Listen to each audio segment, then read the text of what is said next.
Hi, this is Drew at Headset Advisor, and today we're going to unbox the brand new Poly 5200 Office wireless headset. So let's check it out.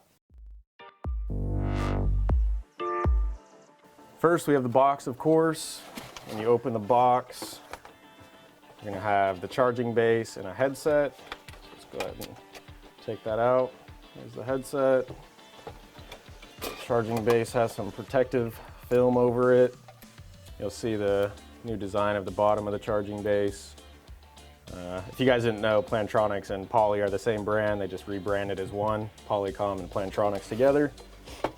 And then have this cardboard, throw that out of the way. And we're gonna have some cords. So we're gonna have the phone cord. This will allow the 5200 to connect to your desk phone. You have your power, of course, because the headset needs a charge. And then it looks like you have a micro USB cable. And then the instructions, of course. And that's it, straight to the point. There you have it. That's what comes in the box of the brand new Poly 5200 Office. If you have any questions, contact us here at Headset Advisor, and we'd be more than glad to help.